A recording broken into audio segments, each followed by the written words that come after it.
யோ மாரசாமி, என்னையா பண்ற? இவ்வளவு நேரமா கிளம்புற? ஒரு பொம்பளை பிள்ளை தோத்துரும் போல் இருக்கும் வாங்கிட்ட. அப்பா கிட்ட அந்த சர்ப்ரைஸ் என்னன்னு சொல்லிட்டீங்களா? இன்னும் இல்லை சித்து, அவரே வந்து பார்க்கட்டும். கண்டிப்பா அப்பா இதை பார்த்தோன்னா செம்ம ஷாக் ஆயிட்டு வருமா? ஆமாப்பா, உங்க அப்பா கண்டிப்பா ஷாக் ஆயிடுவாரு. குண்டுமணி, ஒரு 10 நிமிஷத்துக்கு முன்னாடி தான் குளிச்சுட்டு வாயாருன்னா அதுக்குள்ள 1 மணி நேரம் ஆச்சு 1 மணி நேரம் ஆச்சுன்னு கத்திக்கிட்டே இருக்காவ. சரி சரி, கோச்சிக்காத. உனக்கு சர்ப்ரைஸ் என்னன்னு தெரியணுமா தெரிய வேணாமா? அடியே, நேத்துலேருந்து கேட்டுக்கிட்டு இருக்கேன், என்னன்னு சொல்லவே மாட்டேங்கிற. அப்படி என்ன தாண்டி வாங்கி வச்சிருக்கேன் எனக்கு? அப்பா அதை நீங்களும் வந்து பாருங்க. டே மகனே, நீனுமாடா? நாங்க 2 பேரும் தான் முன்னே பிடிச்சி சொல்லிக்கிட்டு இருக்கோம்ல, சத்த வெளில வந்து தான் பாறையா. அப்படி என்னதான் சர்ப்ரைஸ் வச்சிருக்கீங்கன்னு எனக்கும் தெரியல. சரி வாங்க வெளில போய் தான் பார்ப்போமே. அப்போ அந்த சர்ப்ரைஸ் மட்டும் நீங்க பாத்தீங்க, கண்டிப்பா நீங்களும் ஷாக் ஆயிட்டீங்க. டேய், நேத்துலேருந்து இதை கேட்டு கேட்டு காது புளிக்குதுடா. என்னதான் இப்படி சர்ப்ரைஸ் வச்சிருக்கீங்க எனக்கு? நீ வாசல்ல வந்து பார்த்துட்டு அதுக்கப்புறம் சொல்லியா? வரவே மாட்டேங்கிற. ஒன்ன அழைச்சிட்டு போறதுக்குள்ள எங்களுக்கு பெரும்பாடா இருக்கே. மரச்சமி எப்படி இருக்கு? டேய், காய்கறி வாங்க தானே டி அவ்வளோ சர்ப்ரைஸ்னு என்னை கூப்பிட்டு வந்த நீ. சரி, டெய்லியும் போய் நான் தான் மார்க்கெட்டில் காய்கறி வாங்கிட்டு வரேன். இன்னைக்கே வண்டிக்காரன் நிறுத்தி வச்சிருக்க நீ. நல்ல பரியா வண்டிய. நீங்க ஏமா இப்போ டென்ஷன் ஆவறீங்க? டேய், உங்க அப்பா பேசுற பேச்சுக்கு அவனை தூக்கி போட்டு 2 மிதி மிதிச்சாங்க என் கோவம் ஆகும். டேய், டெய்லியும் தான் தூக்கி போட்டு மிதிக்கிற. என்னவே தூக்கி போட்டு மிதிக்காத மாதிரில பேசிட்டு இருக்காவ. அப்பா, அம்மா என்ன முழுசா பேசுறாங்கன்னு கேட்டுட்டு அதுக்கப்புறம் பேசுங்கப்பா. நீங்களும் அவங்க பேசுறதுக்கு பதில் பேசிட்டு இருக்கீங்க. என்னடா காலையில காமெடி பண்ணிட்டு இருக்கீங்க என்ன வச்சு? இப்போ அந்த வண்டிக்காரங்கிட்ட நான் திட்டு வாங்கினா தாண்டா நீங்க 2 பேரும் சந்தோஷப்படுவீங்க. என்னப்பா நீங்க இப்படியே பேசிட்டு இருக்கீங்க? நீங்க பேசுறத பார்த்தா எனக்கே டென்ஷன் ஆகுது. இப்ப தெரியுதா என் கஷ்டம்? இத்தனை வருஷம் இந்த ஆளுகிட்ட எப்படி குடும்பம் நடத்திட்டு வந்தேன்னு. இப்போ அந்த வண்டியை நல்லா பாத்தீங்களா இல்லையா? நீங்க பார்த்தாலே தெரியுது காய்கறி வண்டின்னு. அது ஏன் நம்ம வீட்டுக்கு முன்னாடி நிக்குது? டேய், காய்கறி வண்டி வீட்டுக்கு முன்னாடி எதுக்கிட்ட நிற்கும்? காய்கறி வாங்க தான். உங்கள்ட்ட ரொம்ப கஷ்டம்பா. இத்தனை வருஷமா அம்மா உங்கள்ட்ட எப்படி தான் இருந்தாங்களே தெரியல. உங்க அம்மா எவ்வளவு கஷ்டப்பட்டு இருப்பாங்க. இனிமே இந்த வண்டி நம்ம வீட்டில் தான் இருக்கும். டேய், இவ்வளோ காய்கறியை வச்சுக்கிட்டு நம்ம என்ன பண்றது? சரி, காய்கறி வச்சு விட்டு நம்ம சமைச்சிக்கலாம். இந்த வண்டியை வச்சுட்டு நம்ம என்ன பண்றது? அம்மா, இது என்னால முடியலம்மா. என்ன இருந்தாலும் இப்படி பேசிட்டு இருக்காரு? என்னடா அந்த இருந்தாலும் பேசுற நீ? புதுசாக வேலைக்கு போறங்கிற திமிரில் பேசிட்டு இருக்கேன் நீ. பணம் பார்க்குறேன், இல்லை 2 கணத்துல வச்சிருவேன். தம்பி அமைதியாருடா. மாடசாமி, இந்த வண்டி உனக்காக வாங்கினது. அடியே, என்னடி சொல்ற? ஆமாப்பா, இந்த வண்டி உங்களுக்காக தான் அம்மா வாங்கியிருக்காங்க. நீங்க நேற்று வேலை கேட்டு எல்லாத்தையும் அசிங்கப்பட்டீங்கன்னு எவ்வளவு ஃபீல் பண்ணிட்டு இருந்தாங்க தெரியுமா? நீங்க அதை கொஞ்சம் கூட புரிஞ்சிக்காம அம்மா கிட்ட டென்ஷனா பேசுறீங்க. ஐயோ குண்டுமணி, நான் இதை கொஞ்சம் கூட எதிர்பார்க்கலடி. சரி பரவாயில்ல இல்லையா? சரி, வண்டியை போய் கிட்ட போய் தான் பாரு. போய் பாருங்களாப்பா. மத்தவங்கள்ட்ட கை கட்டி வேலை பார்க்க கூடாது அம்மா இந்த முடிவு எடுத்து வண்டி வாங்கி வச்சிருக்காங்க. நீங்க என்னது இப்படியே எட்ட நிக்கிறீங்க? இல்லப்பா குண்டுமணி, நான் கொஞ்ச நேரத்துல தப்பால நினைச்சிட்டேன். அதான் எனக்கு ரொம்ப கஷ்டமா இருக்குப்பா. அப்பா, நீங்க இன்னைக்குதான் அம்மாவை சரியா புரிஞ்சு வச்சிருக்கீங்க. குண்டுமணி, என்ன மன்னிச்சுடுடி. பரவாயில்லையா, வண்டியை போய் கிட்ட போய் தான் பாரு. குண்டுமணி, நேத்தி தான் குண்டுமணி எல்லாரும் என்ன நீலாம் வேலைக்கு போறியான்னு கேவலமா பேசுனாங்க. எனக்கு ஒரு வேலையுமே தெரியாதுன்னு எவ்வளவு அசிங்கமா பேசுனாங்க தெரியுமா? இன்னைக்கு என் பொண்டாட்டி என்னை எப்படி தலை நிமிர வச்சுட்ட? என்ன மாடசாமி, வீட்டுக்கு முன்னாடி காய்கறி வண்டி ஏதோ புதுசா நிக்குது. நேத்தி என்னை எவ்வளவு மட்டமா பேசுனீங்க. இன்னைக்கு என் பொண்டாட்டி இந்த காய்கறி வண்டி எனக்காக வாங்கி கொடுத்துருக்கா. எவங்கிட்டயும் நீ கை கட்டி நிக்க கூடாதியான்னு. அந்த டீ கடைக்காரங்களோட சேர்ந்துக்கிட்டு பேச்சா பேசுன நீ. இனிமே உன் தெரு வழியா நான் காய்கறி வித்துட்டு போனா நீ கூப்பிட்டினா கூட நான் நிக்க மாட்டேன் கேள்வி. மாடசாமி, என்னையா கேள்வி திட்டுற? வடிவக்கா மாமியா மறந்துட்டியா என்ன? அடியே குண்டுமணி, நான் மறக்கலடி. நேத்திக்கு என்னை எப்படி திட்டுச்சு தெரியுமா இந்த கேள்வி? வயசானவங்களை என்னப்பா இப்படி பேசுறீங்க? இதுவாடா வயசானது? இது வாய்ப்புல கொழுப்பு பிடிச்ச கேள்விடா. எல்லா வீட்டுலையும் மொவங்காரன்னு அப்பங்காரன் திட்டுவான்.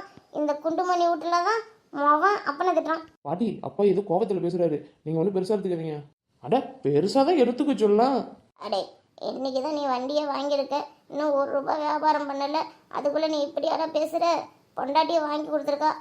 ஒரு வண்டி கூட ஒரு நாள் சொந்தமாக வாங்க முடியல. இந்த நிலைமையில இருந்துக்கிட்டு இனி என்ன திட்டுற? ஐயோ அத்தை, அவர் ஏதோ விளையாட்டா பேசிட்டு இருக்காரு, நீங்க சீரியஸா எடுத்துக்காதீங்க. அடியே, அவனுக்கு கை கால் புரியலடி வண்டியை பார்த்ததும். ஆமா, உன்ன மாதிரி எனக்கும் வயசாயிடுச்சுல, கை கால் புரியாம தடபட ஆடுது. அப்பா, என்னப்பா நீங்க இப்படி பேசிட்டு இருக்கீங்க? நம்ம எதுவாக இருந்தாலும் அப்புறமா பேசிக்கலாம். நீங்க வீட்டுக்கு போங்க பாட்டி. என்னப்பா இப்படி பண்ணிட்டு இருக்கீங்க? அம்மா எவ்வளவு கஷ்டப்பட்டு இந்த வண்டியை வாங்கியிருக்காங்கன்னு தெரியுமா உங்களுக்கு? கொஞ்சம் கூட புரிஞ்சிக்காம அந்த பாட்டி கிட்ட சண்டைக்கு போறீங்க. நமக்கு தெரிஞ்ச பாட்டிக்கிட்ட உங்களால அட்ஜஸ்ட் பண்ண முடியல. நீங்க எப்படிப்பா ஊருக்குள்ள போயிட்டு காய்கறி வைப்பீங்க? நீங்க பண்றதெல்லாம் பார்த்தா எங்கேயே சண்டை எடுத்துட்டு வந்துருக்கீங்கன்னு நினைக்கிறேன். மாரசாமி, எல்லாரும் வீட்லயும் அப்பங்காரன் தாயா பிள்ளைக்கு அட்வைஸ் பண்ணுவான். இங்க இருந்தாயா நம்ம பிள்ளை உனக்கு அட்வைஸ் பண்ணுது? இல்லப்பா, நேத்தி அந்த பாட்டியம்மா என்ன அப்படி பேசிச்சுப்பா. அதனாலதான்ப்பா நான் திரும்பி இப்படி பேசிட்டேன். அவங்க வயசானவங்க ஏதோ புரியாம பேசுறாங்க, நீங்களும் அப்படி பேசுறதா? இல்ல சித்து, நான் இனிமே யாருக்கிட்டையும் எதுவும் பேச மாட்டேன்டா. வடிவத்தை நம்ம அம்மாவுக்கு எவ்வளவு ஹெல்ப் பண்ணியிருக்காங்க. இந்த பாட்டி போய் வடிவத்தை கிட்ட சொன்னா என்ன நினைப்பாங்க? வடிவுக்கு என்ன நினைப்பாங்க? டே மாடசாமி, இன்னும் 2 திட்டு சேர்த்து திட்டினாடா, கம்மியா திட்டிருக்க, என்னாலதான் திட்ட முடியல, நீனாச்சும் திட்டம் தம்பின்னு சொல்லியிருக்கோண்டா. இதுக்கப்புறம் 1 நிமிஷம் இங்க இருந்தானா நான் ஏதாச்சும் பண்ணிடுவோமா? வீட்டுக்குள்ள போறேன், அவர் புத்திமதி சொல்லி வியாபாரத்துக்கு அனுப்பி விடுங்க. பேசுறாரு இப்பதான். 15 வயசு பையன் மாதிரி. எதுவும் பிரச்சனையை எடுத்துட்டு வராமல் இருந்தால் சரிதான். என்ன பண்ண போறாருன்னு தெரியல வேற. அம்மா வேற இவரை நம்பி இந்த வண்டி வாங்கி கொடுத்துருக்கு. என்னவோ போ. என்னடி குண்டு பண்ணி நம்ம புள்ள இப்படி பேசிட்டு போறான். விட்டு போற சாமி. வடிவ காத்தியா திட்டுனால உனக்கு கோவம் வந்துட்டு. அந்த அக்கா நம்மளுக்கு என்ன கொஞ்சம் நெஞ்ச உதவி பண்ணியிருக்காங்க. அதெல்லாம் கொஞ்சம் நினச்சி பார்த்து பேசணும்ல நம்மளும். குண்டு பண்ணி அதை விடுடி. எனக்காக இந்த வண்டிலாம் வாங்கியிருப்பேன்னு நான் நினச்சி கூட பார்க்கலடி. ரொம்ப தேங்க்ஸ் குண்டு பண்ணி. கண்டிப்பாக இந்த வண்டியை நான் நல்ல முறையில் ஓட்டிட்டு போய் நான் வியாபாரம் பண்ணுவேன்டி. நேற்று அந்த சுந்தரி அக்கா வீட்டுக்காரர் சொன்னது எனக்கு மனசே கேட்கலையா? சரி எல்லாரும் அப்படி தானே நினைப்பாங்க. அதான் யார்கிட்டயும் நீ கை கட்டி வேலை வாங்க கேட்க வேணாம்னு சொல்லிட்டு தான் வண்டி வாங்கினேன். வண்டி ரொம்ப கஷ்டப்பட்டு லோனில் வாங்கியிருக்கையா. ஒழுங்காக வியாபாரம் பண்ணி நீ தான் லோன் அடிக்கணும்னு சொல்லிட்டேன். குண்டு பண்ணி அதெல்லாம் பயப்படாதடி. எனக்காக நீ இவ்வளோ பண்ணியிருக்க. உனக்காக நான் இது கூட பண்ண மாட்டேனா? இந்த ஊரே அசந்து போகிற மாதிரி நான் வியாபாரம் பண்ணி காட்டுறேன் பாரு குண்டு பண்ணி. சரி சரி, நல்ல முறையில் வியாபாரம் பண்ணால் சரிதான். உன்ன மாதிரி பொண்டாட்டி கடிக்க நான் தாண்டி கொடுத்து வச்சிருக்கணும். இத்தனை வருஷம் வச்சு இன்னைக்கு தான் சொல்கிறேன். அடியே இதெல்லாம் மாதிரி அடிக்கடி சொல்லிக்கிட்டு இருப்பாங்க. சரி சரி, வண்டி எடுத்துட்டு நல்ல முறையில் வியாபாரம் பண்ணிட்டு வா சரியா? அடியே இந்த ரஞ்சிதா என்னடி இங்கே வரா? அப்படியே குண்டுமணி என்னவோ மானசாமிக்கு காய்கறி வண்டி வாங்கி கொடுத்துருக்கோன்னு தெருப்புல பேசிக்கிறாங்க. அதாண்டி பார்த்துட்டு போலான்னு வந்தேன். ஆமா நேற்று தான் வாங்கணும். டேய் உன் புருஷன் 10 காசுக்கு புண்ணியம் கிடையாது. அவனை நம்பி இவ்வளோ பெரிய வண்டியை வாங்கி கொடுத்துருக்கேடி. இவன் எங்கேயாச்சும் விட்டுட்டு வீட்டுக்கு வந்துடுவாண்டி. போய் இவனை நம்புறீங்க நீ. அமைதியா இருக்கீங்களா? என் வீட்டுக்கார பத்தி எனக்கு தெரியும். அவர் நல்ல முறையில் வியாபாரம் பண்ணுவார். அப்படியே புருஷனை நம்பலாண்டி. இருந்தாலும் நீ கண்மூடித்தனமா நம்புறடி. இவனை நம்பி இந்த வண்டியெல்லாம் கொடுக்காத சொல்லி விட்டேன். வெய்ய தாங்க முடியலன்னு எங்க மரத்தடியில படுத்து கிடக்க போறான். வழியில போறவன் வண்டியை தூக்கிட்டு போறாண்டி. அதான் நடக்க போகுது. சத்த வாயை மூடுறீங்களா? ஒரு வண்டி வாங்கிட்டேன்னு பொறாம தாங்க முடியாம வீடு தேடி வந்து திட்டுறீங்களே. ஏய் நான் நடக்க போறதானடி சொல்றேன். நான் என்னடி பொறாம போறேன்? முதல்ல காய்கறி வண்டி வாங்கியிருக்கோம். காய்கறி வாங்கினா பரவாயில்ல. இப்படியா பொறாமையில வந்து இப்படியா பேசுறது? தெருவிலே நீங்க மட்டும்தான் வாழணும். அதே நீ பொம்பளையா இருந்து கஷ்டப்படுறிய. இவனை நம்பி வாங்கிருக்கேன்னு புத்திமதி சொல்ல வந்தா என்னையவே இப்படி பேசுறியாடி நீ? எது நீங்க எங்களுக்கு புத்திமதி சொல்ல வந்தீங்க? கொஞ்ச நேரத்துக்கு முன்னாடி நான் இப்படி பேசணும் தானே என்ன திட்டுனேன். நீ ஏன்டி இப்படி பேசிட்டு இருக்க? அவங்க எங்கேயாச்சும் பேசிட்டு போனா போறாங்க. சரி வா வந்து சூட்டை ஏற்றி விட்டு நாங்கள் வியாபாரத்துக்கு கிளம்பணும். இல்ல என் அம்மாவை நம்ம எங்கேயாச்சும் கூப்பிட்டோமா? தேவலாமா அதுவே வந்துட்டு என்னென்ன பேசுது பாரு. இது மாதிரி சில்லறலாம் என்ன நினைக்கும் தெரியுமா? அதுங்க மட்டும் நல்லா இருக்கணும். நம்மள மாதிரி ஆளுங்க ஒரு ஸ்டெப்பு கூட முன்னாடி வரக்கூடாதுன்னு நினைக்கிங்கடி.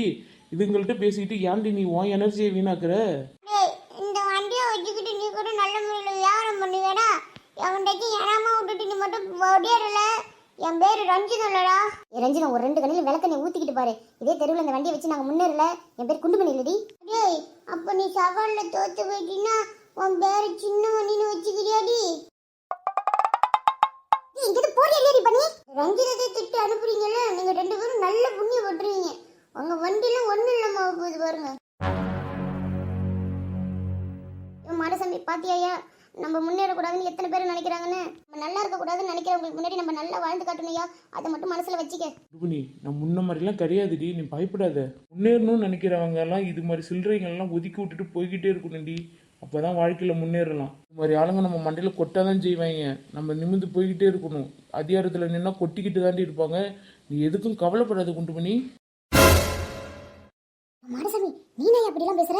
ஆமாண்டி குண்டு பண்ணி, நான் தான் இந்த மாடசாமி தாண்டி பேசுகிறேன். அடுத்த ஸ்டெப் போகிற நம்ம இது மாதிரி பேசுகிறவங்கள்ட்ட போய் நான் அப்படி இல்லைன்னு பேசிகிட்டு இருக்கக்கூடாது சரியா? அடுத்தடுத்த ஸ்டெப் எடுத்து வச்சுட்டு போயிட்டே இருக்கணும்டி.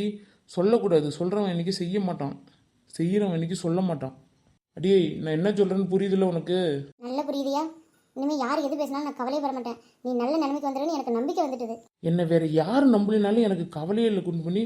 ஆனால் நீ மட்டும் என்னை நம்பினா போதுண்டி. எனக்கு நம்பிக்கை வந்துச்சியா? நம்மளும் வாழ்க்கையில் முன்னேற போறேன்னு. இத்தனை வருஷம் பட்ட கஷ்டத்துக்கு நல்லது தாண்டி நடக்கும். மவனை எங்கடா போயிருந்த? உன்னை ரொம்ப நேரமா ஆளக்கானோ? நீங்க முதல்ல தொழில் ஆரம்பிக்கிறீங்கல்ல, அதான் என் ஃப்ரெண்ட்ஸ் கிட்ட எல்லாம் சொல்ல போனப்பா. வண்டி உங்களுக்கு பிடிச்சிருக்காப்பா? நேற்றுக்கு அம்மாவும் நானும் போய் தான்ப்பா வாங்கிட்டு வந்தோம். சீனு அப்போ நேற்றுக்கே உனக்கு தெரியும்ல. தெரிஞ்சுக்கிட்டே இந்த அப்பா கிட்ட சொல்லாம மறைச்சிட்ட பத்தியா நீனும்? சர்ப்ரைஸ்னு அம்மா சொல்லிட்டாங்க. அப்புறம் நான் எப்படி அதை ரிவீல் பண்றது? அம்மா வர ரொம்ப கெஞ்சி என்ன கேட்டாங்களா, அதனாலதான் நானும் சொல்லல. சரிடா மவனே. சாட்டர்டே சண்டே எனக்கு ஸ்கூல் லீவுனா நானும் உங்க கூட வியாபாரத்துக்கு வருவேன்ப்பா. சரிடா மவனே, நீ இல்லாம இல்லையா? சாட்டர்டே சண்டே கண்டிப்பா உன்னை அழைச்சிட்டு போறேன்டா. சரியா டைம் ஆகுது, நல்ல நேரம் முடிஞ்சிட போகுது. டக்கு நீ கிளம்பு பார்க்கலாம். சரி குண்டு பண்ணி, நீனே ஆரம்பிச்சு வைடி. உன் கை ரொம்ப ராசியான கை இல்ல? ஐஸ் ரொம்ப உருகுதுப்பா. சீனு கொஞ்சம் அமைதியாரான்டா. நீ வேற